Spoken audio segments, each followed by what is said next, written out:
नहमदुहु मुसल्ली अला रसूलिल करीम अम्मा बाद अऊज़ु बिल्लाहि मिनश शैतानिर रजीम बिस्मिल्लाहिर रहमानिर रहीम सुब्हानल्लज़ी खलक़ल अज़वाज सदक़ल्लाहुल अज़ीम అనంత కరుణామయుడు అపార కృపాశీలుడు అయిన అల్లాహ్ పేరుతో ప్రారంభిస్తున్నాను. జమాత్ ఇస్లామీ హింద్ బాలల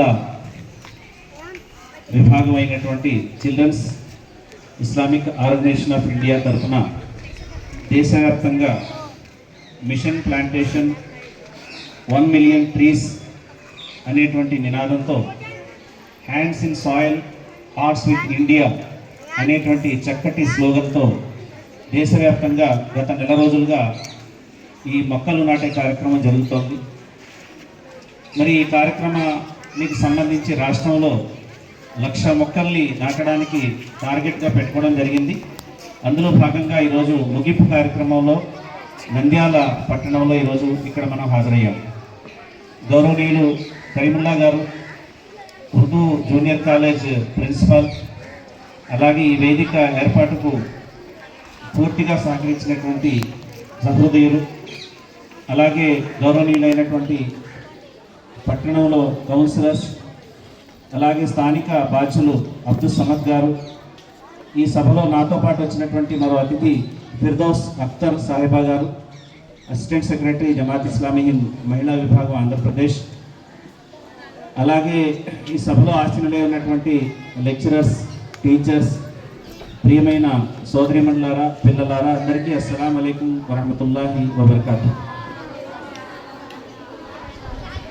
దేశ సేవ అంటే చాలామంది జై హింద్ అనే నినాదమే దేశ సేవకు లేదా దేశం పట్ల ప్రేమకు కొలమానంగా భావిస్తూ ఉంటారు.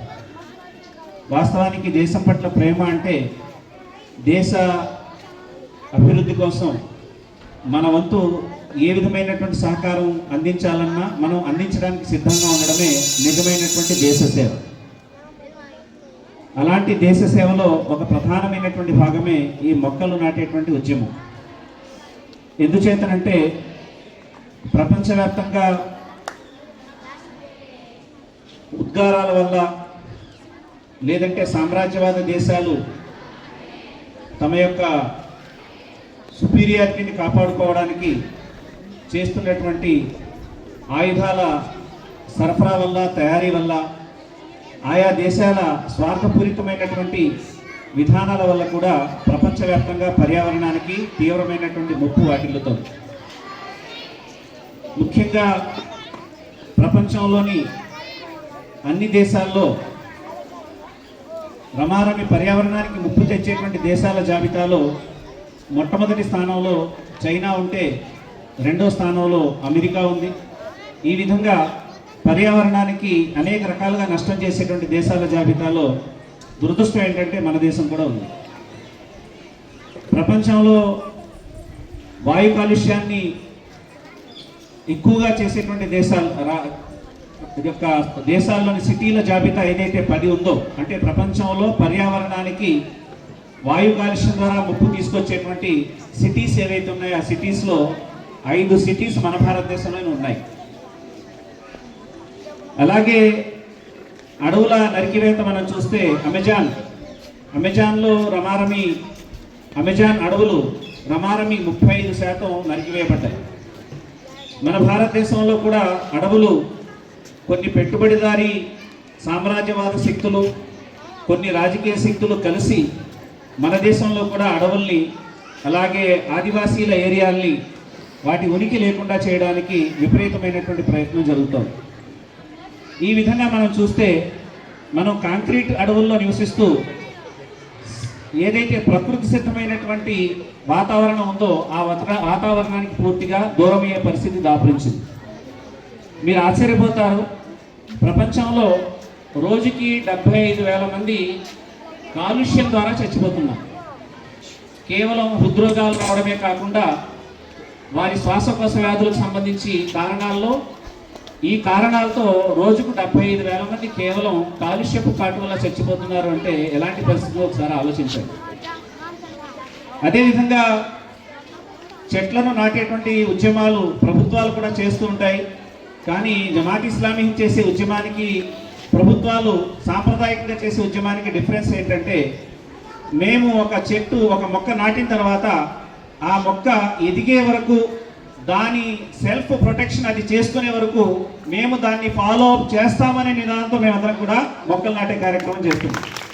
కేవలం నాటి మొక్క ఫోటోలు తీయించుకొని ఫోటోలకు పోజులు ఇచ్చేసి అక్కడి నుంచి వెళ్ళిపోవడం కాకుండా, ఆ మొక్కలకు పూర్తి సంరక్షణ కలిగించి 100% మొక్కలు ఎదగాలి. ఎవరైతే చిన్న హృదయాలు, చిట్టి చేతులు ఏవైతే ఆ మొక్కల్ని నాటాయో వారు ఎదగాలి, దాంతోపాటు ఆ మొక్కలు ఎదగాలి, వాటి ద్వారా వాళ్ళకి ప్రయోజనం కలగాలి అనేది ఈ కాన్సెప్ట్ యొక్క ప్రధాన ఉద్దేశం. కాబట్టి ఇలాంటి చక్కటి స్కూల్ వాతావరణంలో, అలాగే మస్జిదుల వాతావరణంలో, మదర్సాల వాతావరణంలో, అలాగే ప్రతి ఇంటి ఆవరణలో, అలాగే వీధుల్లో, కూడళ్లలో ఎక్కడైతే ఫాలో అప్ చేయడానికి అవకాశం ఉంటుందో ప్రతి చోట కూడా ప్రత్యేకించి మొక్కలు నాటించే కార్యక్రమం చేయడం జరుగుతుంది. వీటన్నిటి వెనక ప్రధానమైన కారణాలు 2 చెప్పి నేను ముగించేస్తాను. మొదటి కారణం ఏమిటంటే, ప్రకృతి పరంగా మనం చూస్తే ఒక చెట్టు సంవత్సరానికి 100 కిలోల ఆక్సిజన్ని విడుదల చేస్తుంది. ఒక చెట్టు 100 కిలోల ఆక్సిజన్ విడుదల చేస్తుంది. అలాగే ఎంతో ప్రకృతిలో ఉండేటువంటి, గాలిలో ఉన్నటువంటి కార్బన్ డైఆక్సైడ్ని తీసుకోవడానికి కూడా ఒక చెట్టు తన వంతు ప్రయత్నం చేస్తుంది. ఈ విధంగా చూస్తే ఒక చెట్టు నరికాడు అంటే 100 కిలోల ఆక్సిజన్ లేకుండా చేశాడు అని అర్థం.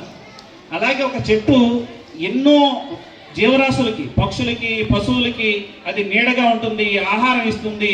ఈ విధంగా చూస్తే ఒక చెట్టు ఆ సమాజానికి, అక్కడ ఉన్నటువంటి ప్రకృతికి చేసేటువంటి మేలు ఎంతో ఉన్నతమైనటువంటి మేలు. అలాంటిది చెట్లను పాశవికంగా నరికేయడం అంటే అది హృదయం లేనటువంటి వాళ్ళు చేసేటువంటి పని అని మనం చాలా స్పష్టంగా చెప్పాలి.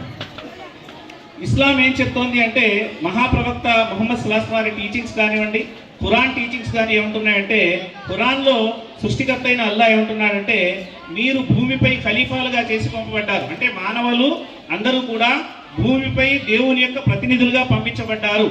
కాబట్టి మీరు భూమిపై ప్రతినిధులు కనుక ఈ భూమిని పరిరక్షించడం అనేది మీ ధార్మిక విధి, మీ దీని ఫరీజా అంటుంది ఇస్లాం. మీరు ఏ భూమిపై నివసిస్తున్నారో, ఏ పర్యావరణాన్ని ఆస్వాదిస్తున్నారో, ఈ భూమిని, ఈ పర్యావరణాన్ని రక్షించడం అనేటువంటిది నమాజ్, రోజా, హజ్, జకాత్ ఎలాగైతే విధి చేయబడ్డాయో అలాగే మీపై విధి చేయబడ్డాయి అని ఇస్లాం చాలా స్పష్టంగా చెప్తోంది. కనుక ఈ విధిని ఎవరైనా నిర్లక్ష్యం చేసినా, ఎవరైనా అశ్రద్ధ చేసినా, వారు ఎలాగైతే నమాజ్ చదవకపోతే పాపాలు వస్తాయో అలాగే ఈ ప్రకృతిని పరిరక్షించే విషయంలో అశ్రద్ధ వహిస్తే అంతకంటే ఎక్కువ పాపాలు వస్తాయని ఇస్లాం చెప్తుంది. ఇది ప్రధానమైన విషయం. కనుకనే దీన్ని కేవలం సాంప్రదాయకంగా తీసుకోకుండా ఇది మా విశ్వాసంలో భాగం. ప్రకృతికి లాభం చేయాలి, ప్రకృతిలో ఉన్నటువంటి సమతౌల్యాన్ని కాపాడాలి, ప్రకృతి ద్వారా ప్రజలకు, జీవరాశులకు మేలు జరగాలి అనేటువంటి ఆ ఉద్దేశం ఏదైతే ఉందో అది ప్రతి విశ్వాసీ ముస్లిం కూడా కలిగి ఉండాలని చెప్పి ఇస్లాం బోధిస్తుంది. ఇంకా ప్రాఫెట్ ముహమ్మద్ సల్లల్లాహు అలైహి వసల్లం ఏమంటున్నారంటే, ఒక చెట్టును మీరు నాటండి, ఒక మొక్కని. రేపు ప్రళయం వస్తుంది అనగా మీ చేతిలో మొక్క ఉంటే, రేపు ప్రళయం వస్తుంది ఎందుకు లేని వదిలేయకండి, రేపు ప్రళయం వస్తుందన్నా సరే ఆ మొక్కను మీరు నాటి తీరండి అన్నారు మహాప్రవక్త ముహమ్మద్ సల్లల్లాహు అలైహి వసల్లం. ఇంకా ముహమ్మద్ సల్లల్లాహు అలైహి వసల్లం అన్నారు, మీరు నీడనిచ్చే చెట్లను కానీ, ఫలాలను ఇచ్చేటువంటి చెట్లను కానీ మీరు నరకబాకండి అని చెప్పి హెచ్చరించారు. అదేవిధంగా మీరు ఒక చుక్క నీటినైనా సరే వృధా చేస్తే ఆ చుక్క నీటి కోసం కూడా మీరు దేవుడికి సమాధానం చెప్పాలి, జాగ్రత్త అని చెప్పడం జరిగింది. ఇంకా ప్రాఫెట్ ముహమ్మద్ సల్లల్లాహు అలైహి వసల్లం అంటారు, పారేటువంటి సెలయేరు దగ్గర ఉన్నా సరే మీరు ఆ నీటిని వృధా చేయకండి, ఆ పారే సెలయేరు దగ్గర మలమూత్ర విసర్జన లాంటివి చేయకండి అని మహాప్రవక్త సల్లల్లాహు అలైహి వసల్లం హెచ్చరించారు. ఇంకా మహాప్రవక్త ముహమ్మద్ సల్లల్లాహు అలైహి వసల్లం బోధనలు ఎలా ఉన్నాయంటే, ఎవరైనా ఒక మొక్క నాటితే లేదా ఎవరైనా మొక్కలు వేసుకుంటే ఆ మొక్కల్ని లేక పంట పొలాల్ని ఎవరైనా వచ్చి తినేస్తే, పక్షులు కానీ, పశువులు కానీ, లేక ఎవరైనా అవసరార్థులు కానీ అవి కనుక తినేస్తే మహాప్రవక్త ముహమ్మద్ సల్లల్లాహు అలైహి వసల్లం అన్నారు, అది మీకోసం ఒక సత్కార్యంగా మారుతుంది అని చెప్పడం జరిగింది. అంతే తప్ప వారి మీద అటాక్ చేయండి అని చెప్పలేదు. ఒకవేళ పక్షులు తింటే, పశువులు కనుక ప్రయోజనం పొందితే, ఎవరైనా ప్రజలు కనుక దాంతో ప్రయోజనం పొందితే అది మీకు ఒక సత్కారం అన్నారు, అంటే అది ఒక మీకు సత్కార్యం అని చెప్పడం జరిగింది. కనుక ఇది ఏదో సాంప్రదాయకంగా, ఓ రాజకీయంగా, లేదా ఏదో అందరికీ ఒక ప్రజెంటేషన్ కనబడాలనేటువంటి ఉద్దేశంతో కాకుండా ఒక నిబద్ధతతో, అలాగే సత్సంకల్పంతో, మా విశ్వాసంలో ఒక భాగంగా, ఇస్లాం సూచించేటువంటి ఒక ఆదేశంగా ఈ యొక్క క్యాంపెయిన్ నిర్వహించడం జరుగుతోంది. అల్హమ్దులిల్లాహ్ ఇప్పటివరకు వచ్చినటువంటి మాకు వచ్చిన ఇన్ఫర్మేషన్ ప్రకారంగా చూస్తే దేశవ్యాప్తంగా 1 మిలియన్ చెట్లను నాటే విషయంలో జమాత్ ఇస్లామీ హింద్ CIO తరఫున అది సక్సెస్ అయిందనేటువంటి న్యూస్ మాకు వినబడుతోంది. అలాగే మన రాష్ట్రంలో 1 లక్ష మొక్కల్ని నాటాలని మేము అనుకున్నాం. ఇంకా మా దగ్గరికి ఇంకా సమాచారం ఇంకా రాలేదు. ఎందుకంటే ఈ రోజుతో ముగింపు కార్యక్రమం, అంటే ఇది ముగింపు అంటే ఇప్పటితో ఆగిపోవాలని కాదు, ఈ యజ్ఞం నడుస్తూనే ఉంటుంది. కానీ ఇక్కడ కూడా ఇప్పుడే చూడండి, ఇక్కడ నంద్యాలలో రమారమి 600 మొక్కలు నాటేటువంటి కార్యక్రమం జరిగింది. రాష్ట్ర వ్యాప్తంగా చాలా చోట్ల 1000 మొక్కలు 2000 మొక్కలు ప్రభుత్వ సహకారంతో, అలాగే మన కౌన్సిలర్ గారు ప్రిన్సిపాల్ గారు ఎలాగైతే సహకరించారో ఇలాంటి పెద్దల సహకారంతో ఎన్నో చోట్ల ఇలాంటి కార్యక్రమాలు జరుగుతున్నాయి. ఈ కార్యక్రమాలు ఏవైతే ఉన్నాయో ఇవి ప్రధాన ఉద్దేశం, దీని యొక్క ఉద్దేశం ఏంటంటే పిల్లల్లో పర్యావరణం పట్ల ప్రేమ కలిగించాలి, పిల్లల్లో పర్యావరణం పట్ల ఆసక్తిని జనింపజేయాలి, పిల్లల్లో ఉన్నటువంటి సృజనాత్మకత ఏదైతే ఉందో దాన్ని డెవలప్ చేయాలి. అదేవిధంగా ప్రతి పిల్లవాడు కూడా దేశం పట్ల పర్యావరణం పట్ల ప్రేమికుడిగా మారడానికి ఇది దోహదపడాలనేది ప్రధాన ఉద్దేశం. రెండో ఉద్దేశం ఏంటంటే పిల్లల్లో ఈరోజు మెటీరియలిస్టిక్ థాట్స్ ఎక్కువైపోయాయి. దానికి కారణం ఏంటంటే ఈ చిన్న స్క్రీన్, ఈ స్మాల్ స్క్రీన్ ఏం చేస్తుందంటే వీళ్ళని మెటీరియలిస్టిక్ మైండ్స్గా మార్చేస్తుంది. అలాగే వీళ్ళలో ఒక రకమైనటువంటి కోపాన్ని, అలాగే ఉద్వేగాన్ని, ఈ విధంగా అసహనాన్ని కలిగించే విధంగా ఈ మొబైల్స్ మారుస్తున్నాయి.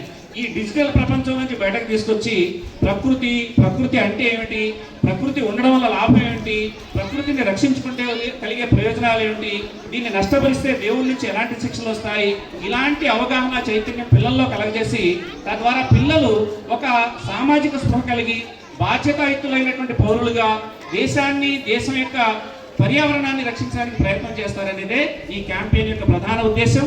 మరి ఈ ఉద్దేశం నెరవేర్చడానికి సహకరిస్తున్న మీకు అందరికీ కూడా హృదయపూర్వక ధన్యవాదాలు తెలియజేసుకుంటూ, మరలా నేను ఒకసారి మన అబ్దుల్ సమద్ గారు, ఆయన రిటైర్డ్ అయిన తర్వాత సమాజ సేవ కోసం అంకితం అయిపోయినటువంటి వ్యక్తి, చాలా మంచి కార్యక్రమాలు అందరినీ తీసుకుని నడుస్తూ ఈ యొక్క రాష్ట్రంలోనే ఒక ఆదర్శవంతమైనటువంటి విధంగా ఆయన పని చేస్తున్నారు, నాయకత్వం వహిస్తున్నారు.